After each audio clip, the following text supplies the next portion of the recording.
Gina, Yes. got a joke for you. Why are frogs so mindful? Why are frogs so mindful? Because they always eat what bugs them. Got another one for you. What do you call an alligator who solves crimes? An alligator who solves crimes, Sherlock something. An investigator. Investigator. Ba-doom, boom. Boom. Welcome to Tuesday Tips with Gina and Don. And today's tip comes from one of my favorite books, A Person's a Person, No Matter How Small, from Horton Hears a Who by Dr. Seuss. And so Horton sees a speck of dust and imagines there could be someone living on that speck of dust. And he thinks he hears a noise, and he wants to honor that, and that a person is a person, no matter how small. So these are powerful words. And for parents, it's important to remember that a child is a person, no matter their age. And yet they're not mini adults. You know, there's a lot of commercials lately that show kids in business suits, and we're talking toddlers, you know, in business suits, and it's funny. It's funny to see those shows. And yet I feel our culture tends to, the minute a child can speak in full sentences, you know, and can follow basic directions, we expect them to respond, you know, quickly like an adult, and as they age. And even as they get to be our size and maybe bigger than we are and taller than we are as they're teens and growing, they're still a person and they still have value. Yet developmentally, brain development, they're not a full adult. They're not. And so we have to recognize that. Yet, you know, people say they want their children to be respectful, respect your elders, you know, don't speak to your parents that way. Like everything else we talk about, they learn from us. If we are not speaking respectfully to children, and I mean or this to anybody too, as a whole, any children out there, whether you're a teacher, a doctor, a kid that you see, if you're not talking to them respectfully, then how do we expect them to in turn, you know, respect us?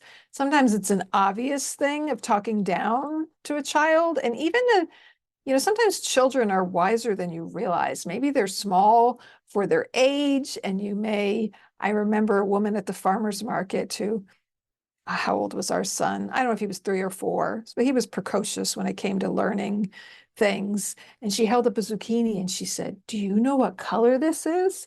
And I can only imagine in his little brain going like, "Lady, you don't know your colors?" You know? And I'm thinking he could almost spell zucchini, and you're asking him what color it is, you know? And of course she didn't mean anything by that. She was trying to engage with him. Yeah. And then I think of other examples that just escaped me.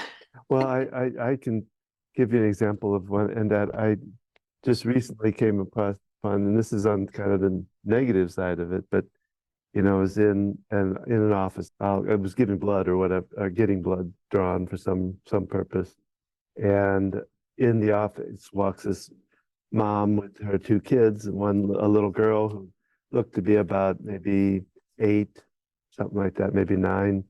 And a little boy who probably was about 5, I guess, 4 or 5.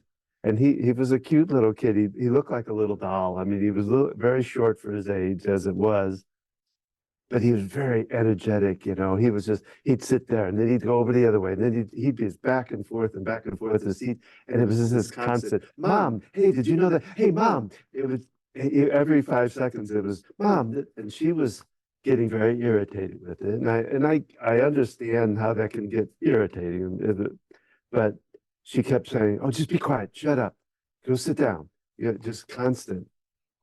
And it was hard to listen to that. But then she sat down with them, leaned over to him, and said, "You're such an embarrassment to me."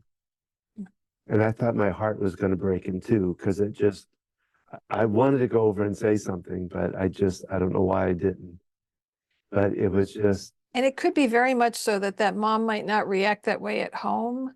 But the minute I get this sense all the time when I'm But yet in public. yeah, that when you're in public, that a parent is, just stop doing that. Stop, Yeah, but to say that to even Oh, in no, I'm not events, saying, I'm not defending them. but I'm just saying that we tend to get worried about how it looks on us. It's an yeah. embarrassment to her, and Well, what I wanted to say to her, what I would have said to her is that I get to see the adult version of that child and what it does to him because you labeled him like that at that age.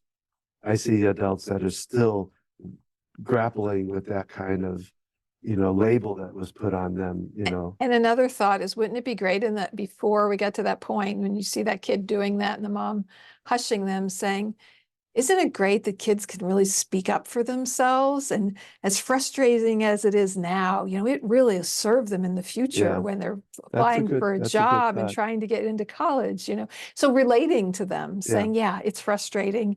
And yet all that energy, I wish I still had that, or that, just seeing the other side of these traits that can be really difficult when you're raising a child. They're Yeah. persistent That's when good. they're, True. Maybe that'll be my next time. and I'll use that and remember that. because empathizing, Oh yeah, because like I you said, see a parent with a kid who's just screaming and crying, and yeah, you don't know. it's like, wow, it's a tough day, isn't Oh it? yeah, I feel it when I'm in the grocery store or something To and you get see that that. acknowledging look, like, wow, I get it. Yeah.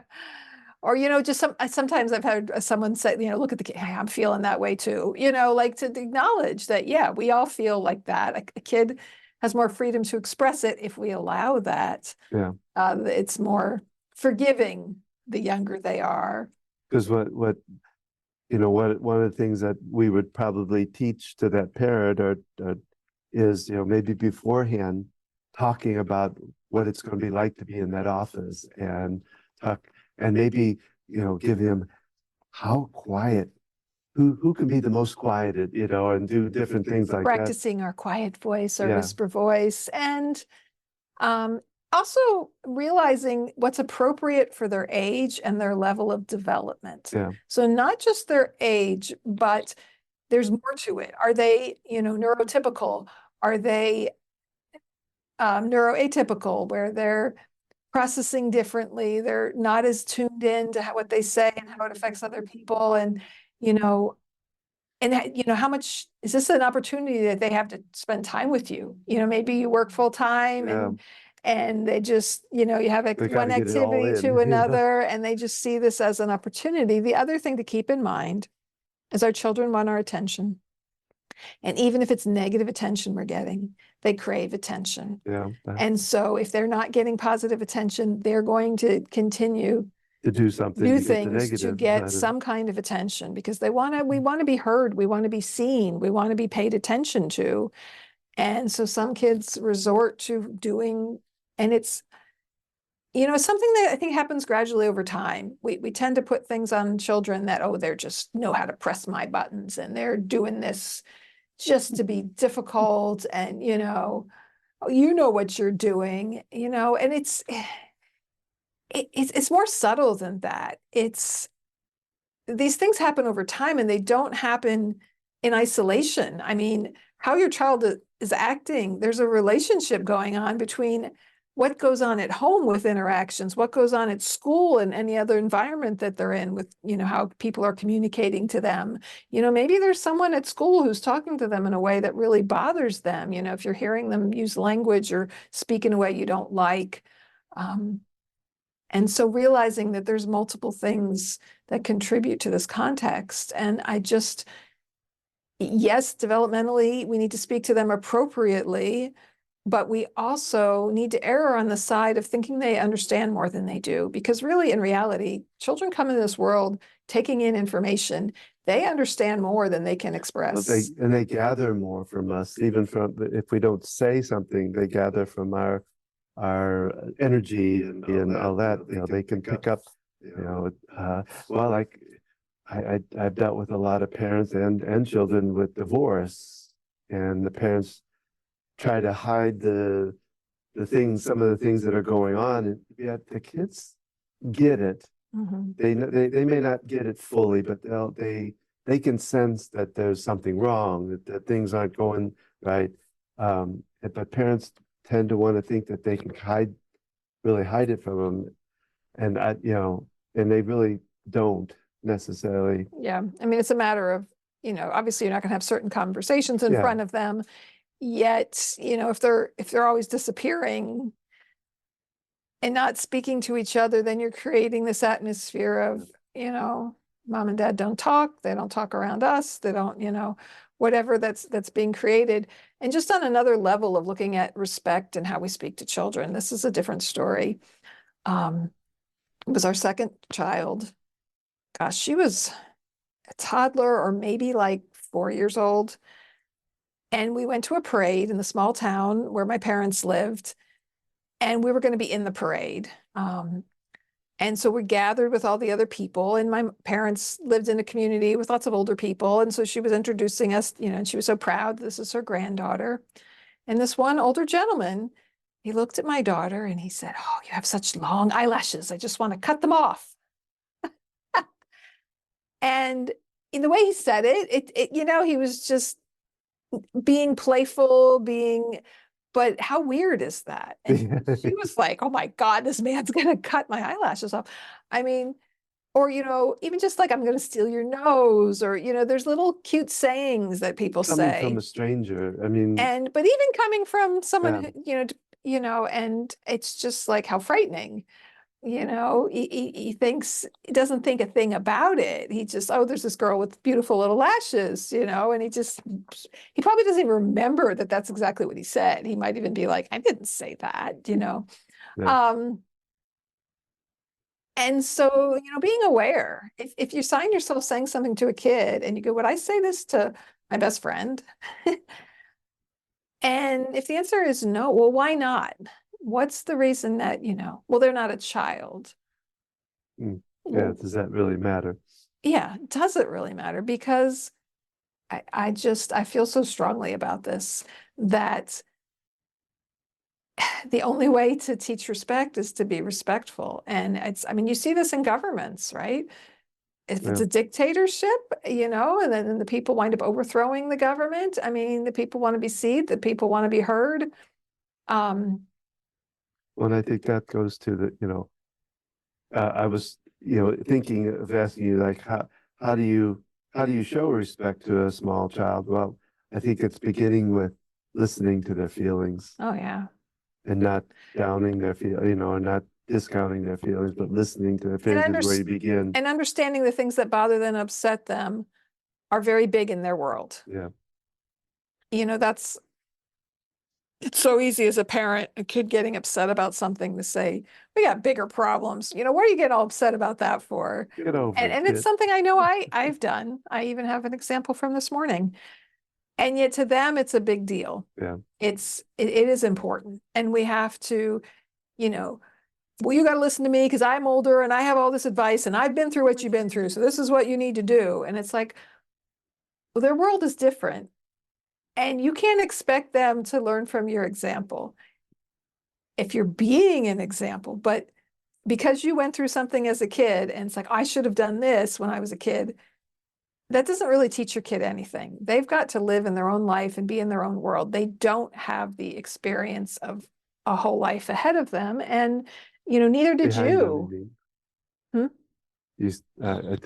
You said a whole life ahead of Oh, a them. whole life behind them. They don't have the experience of a whole life behind them like Yeah, we do. I guess I said it backwards. Sorry. Just And that's okay. We're living with, in the moment of where we are. And yes, we can learn things from people that are older and who've been through experiences. Yet it can be very invalidating, yeah. to not recognize where they're at and what's important to them. And, And respecting it. I remember someone telling me as a teenager, these are the easy years. And I think back on them like, no, they weren't. Yeah. They were not Maybe for easy. some they are, They but were not easy at all. Yeah. And how disrespecting that is to say that to them when they're in the middle of living that. It's really invalidating. Yeah. It really is to not recognize that. So thinking about people are people, no matter how small. Join us on our Focused Healthy Family full-length podcast that we air every Thursday. You can also see them on YouTube. You can watch Don and I interact with each other as we figure out our headphones and microphones. And read some Dr. Seuss, read a Horton Hears a Who. There's so many great messages in some children's books like that Oh, yeah. have such a powerful message in such a simple, playful way. Places Will Go. I remember that was That's a really good one. And you know, check out. We also have a new thing going called Ask the OT with Gina, occupational therapist, and it's for asking questions about your caregiving of an aging loved one. So check that out at focusedhealthyfamily.com, along with all that other stuff. And remember, how you speak to your children today shapes their future and yours.